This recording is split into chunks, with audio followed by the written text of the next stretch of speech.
Guys, ये हम है, ये हमारी सिस्टर है और इसकी शादी हो रही है।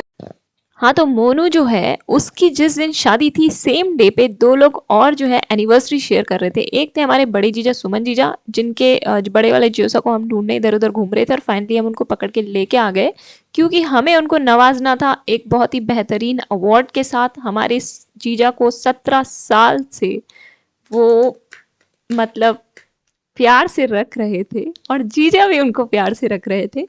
एज इन जीजा सा को जब ये अवार्ड मिला तो वो काफ़ी ज़्यादा खुश थे, उनके पास शब्द नहीं थे और वो काफ़ी गदगद हो चुके थे। बोलने के लिए उनके पास कुछ था नहीं, पर उनके एक्सप्रेशन सब कुछ कह रहे हैं कि उनकी खुशी कितनी ज़्यादा है।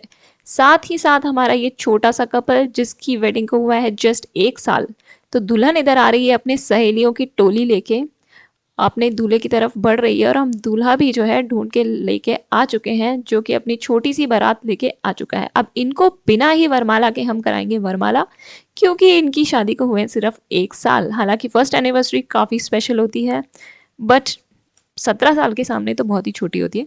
एनीवेज, अब क्योंकि इन लोगों की फर्स्ट एनिवर्सरी है तो हमने इनको सोचा कि छोटा मोटा अवार्ड इन्हें भी दिया जाए, तो इनके लिए हम गुलदस्ता ढूंढ के लाए। और जब मैंने भवानी को कहा कि भाई तू दे दे गुलदस्ता, तो देखो इसने कितने सूखे तरीके से बीनडीसा को गुलदस्ता दे दिया है और कहता है फ़ोटो खींच लो। मैंने कहा यार ये ऐसे मानेगा नहीं, इसको भी अवार्ड देना ही पड़ेगा, तो इसको भी मैंने ला दिया छोटा मोटा अवार्ड। उसके बाद मैंने देखा ये देखो पिंटू, जिसको कुछ पैसे मैंने दिए थे, पिंटू अपने पैसे गिन गिना के जेब में रख रहा था, चुरा के भाग रहा था।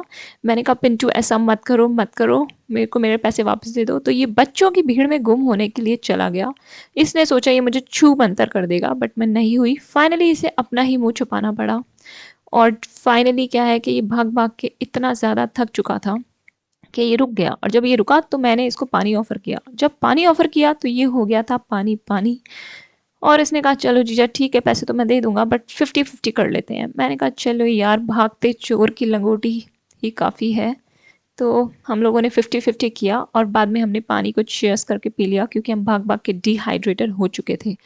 और ये हमारे घर की, कह सकते हो, चींटी, क्योंकि ये सारा मीठा खा जाती है घर का। कोई नहीं कह सकता ये कुछ खाती होगी, बट ये बड़े बड़ों को खा जाती है। और सभी लोग कर रहे थे मिठाई की टेस्टिंग, क्योंकि शाम को बारात आने वाली थी और मिठाइयों पे मिठाइयाँ बन रही थी। हम सब टेस्टिंग कर रहे थे। और ये हमारे हैं काको सा, जो कि बहुत ही बढ़िया कहानियाँ सुनाते हैं। जब ये कहानी सुनाते हैं तो सब लोग मंत्र मुग्ध होकर इनकी कहानियाँ सुनते हैं। तो ये देखिए सभी के चेहरे पे मुस्कान है और कोई हिलने का नाम नहीं ले रहा, कोई पलक भी नहीं झपका रहा है, क्योंकि ये इतनी बढ़िया कहानियाँ सुना रहे थे। उसके बाद में हम लोग गए घर पे, जहाँ ये हमारे लहसन प्याज वाले भाभी साहब बैठे हैं, जो कि लहसन प्याज नहीं खाते। ऑन द कॉन्ट्रेरी, ये है शिवानी, जो इनका 10 महीने का सैंपल संभाल रही है। इतना प्यारा क्यूट सा सैंपल, जिसको संभालने की हिदायत इनको दे रहे हैं सुमन जीजा कि ऐसे संभालो वैसे संभालो, और इससे छोटा सैंपल चाहिए तो 3 महीने वेट करो, आपको वो भी मिल जाएगा। तो प्यारा सा सैंपल लेके शिवानी बैठी थी, इतने में कृषु आया, बोला मुझे भी दे दो मुझे भी दे दो। तो जीजा वॉज लाइक ठीक है भैया, तू भी प्रैक्टिस कर ले। और फिर हम चले गए रेडी होने शाम की वेडिंग की सेरेमनी के लिए। बाय बाय, तो मिलते हैं शाम को हम लोग। Stay tune with me, bye bye.